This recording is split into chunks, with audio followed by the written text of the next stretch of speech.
बर्दाश्त नहीं हो रहा, जल्दी कीजिए। सुनो भैया, ध्यान से नाव चलाना, मेरी पत्नी की हालत बिगड़ रही है। चिंता मत करो भैया जी, मैं आपको सुरक्षित पहुंचा दूंगा। वो पति पत्नी किशन की नाव में बैठ जाते हैं। बारिश थोड़ी हल्की हो गई थी। कुछ देर बाद किशन ने बहुत सावधानी के साथ नाव चलाते हुए उन पति पत्नी को झील पार दूसरे गांव में छोड़ दिया।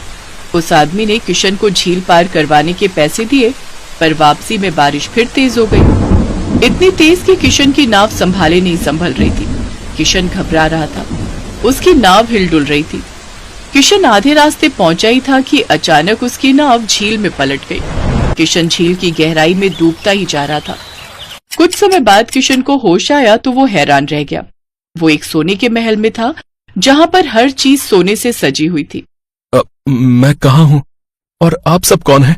मैं तो झील में डूब गया था। हाँ, तुम झील की गहराई में डूब रहे थे।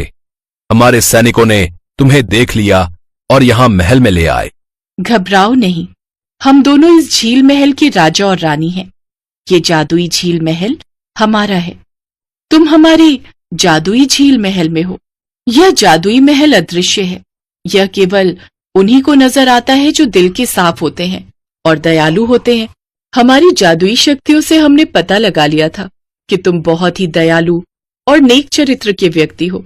तुमने तब उन पति पत्नी की मदद की जब किसी ने भी उनका साथ नहीं दिया।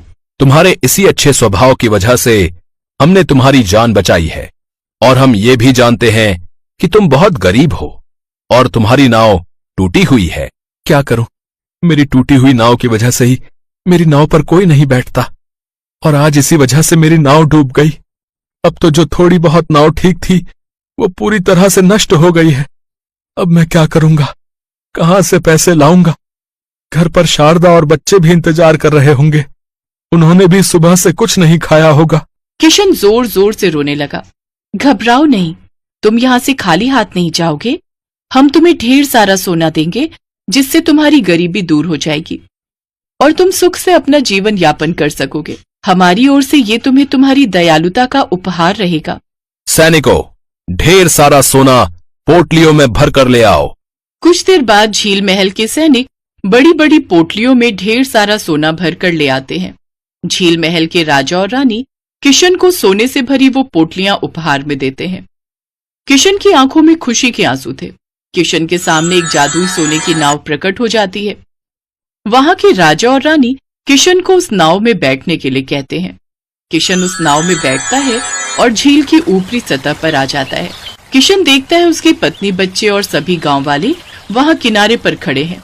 सभी गांव वाले कह रहे थे कि आपकी नाव झील में पलट गई है, पर भगवान की कृपा से आप सकुशल आ गए।